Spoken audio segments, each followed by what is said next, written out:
Bonjour les amis, bienvenue sur commentphotographier.com. Aujourd'hui, l'objectif de la vidéo c'est de parler. J'ai Lydie qui m'a posé une question. Sa problématique, c'est que elle aimerait travailler, elle aimerait faire des photos en mode manuel. Mais bon, comme vous le savez, le mode manuel, c'est un mode assez exigeant.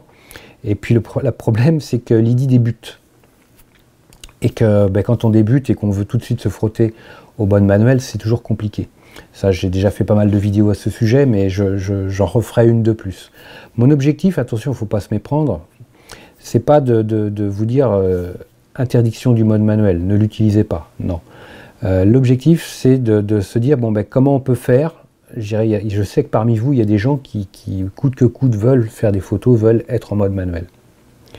Alors, il y a une solution quand on est débutant pour travailler en mode manuel. C'est-à-dire que le mode manuel, on va en avoir besoin, pourquoi ? Parce que je veux une vitesse donnée, je veux un diaphragme donné. Pourquoi?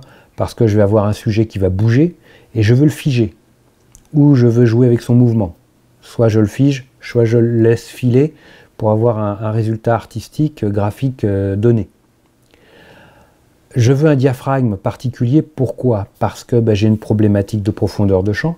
Soit je veux une petite profondeur de champ pour avoir un sujet bien net et un fond bien flou, soit je veux une grande profondeur de champ parce que justement j'ai besoin que tout le monde soit net. Et ça, pour beaucoup, ça paraît un peu compliqué paradoxalement de faire ça sur un mode semi-automatique, même si on peut très bien le faire parce qu'on va utiliser l'outil de modification de l'exposition. Enfin bon, c'est pas l'objectif de la vidéo, c'est de le faire avec le mode manuel. Donc avec le mode manuel, quand on débute, la problématique du mode manuel, c'est que dès que la lumière change, l'exposition de l'image va changer aussi. Et puis parfois, si la lumière change beaucoup, d'une manière importante, on va se retrouver avec des photos qui ne seront pas forcément exploitables, parce que sur-ex, trop clair, ou sous-ex, trop sombre. Alors la solution, avec le mode manuel, de pouvoir choisir sa vitesse, son diaphragme, c'est de se mettre en ISO automatique. Vous vous mettez en ISO automatique, comme ça, vous savez que vous avez choisi votre couple vitesse, diaphragme en fonction de vos contraintes, en fonction de vos envies et de vos besoins.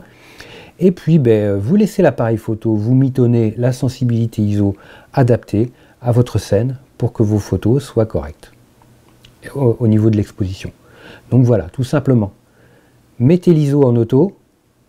Et puis comme ça, vous pourrez vous faire plaisir et ne plus avoir à vous prendre le chou sur l'exposition, les mouvements, les choses, je rentre, je sors, comment ça se passe, tout simplement. Alors vous essayez ça, puis vous m'en dites des nouvelles, surtout, ça me fera plaisir. Voilà les amis, faites-vous plaisir en photo, c'est l'objectif. Un super like pour moi, ça me fera super plaisir. Moi je vous super like de toute façon comme là, vous le savez. Et puis n'hésitez pas, abonnez-vous à la chaîne. Et puis je vous dis à très vite pour une prochaine vidéo. Ciao les amis!